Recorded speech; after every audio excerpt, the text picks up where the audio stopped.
काली माँ का फोटो मंदिर में रख सकते हैं, अगर आपको कोई समस्या नहीं है तो आप रखें। लेकिन रजोगुण, सतोगुण और तमोगुण, इन तीनों में आपको सबसे ज्यादा किन चीजों की आवश्यकता है, वो मायने की बात है।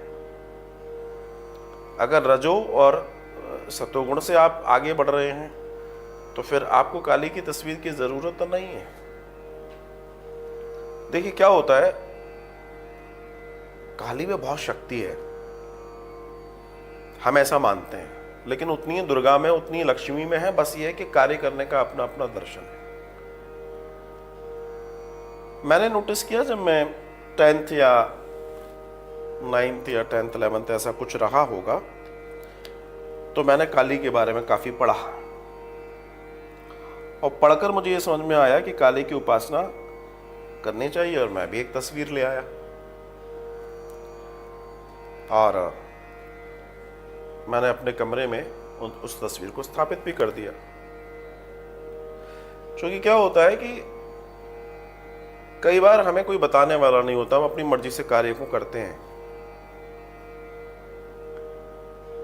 तो घटना ये घटी कि मैं बहुत बहुत देर तक उनको देखता था, जबकि शायद 9th-10th रहा होगा। तो देखता था, तो जाहिर सी बात है, अगर आप कंसंट्रेट हो रहे हैं तो आपको ऊर्जा मिलेगी। तो ऊर्जा मिलनी शुरू हुई, धीमे धीमे डेवलपमेंट शुरू हुए, बहुत सारे डेवलपमेंट्स आए। लेकिन मैं उन सारे डेवलपमेंट्स, वो सारी घटनाओं की यहाँ चर्चा नहीं करूंगा, लेकिन मुझे ये पता पड़ा कि ये मेरे काम के नहीं है। मेरे आने वाले समय में मुझे इनकी जरूरत नहीं है। जो मुझे माँ काली से प्राप्त हो रहा था, मुझे नहीं थी, किसी को हो सकती है, मुझे नहीं थी। तो मैंने किसी विद्वान से चर्चा की, तो बोला जब तुम्हारा रास्ता ये नहीं है तो फिर तुम तमोगुण में या इस दर्शन में क्यों जा रहे हो। और मुझे बात समझ में आई और मैंने फिर उनसे विदा ली।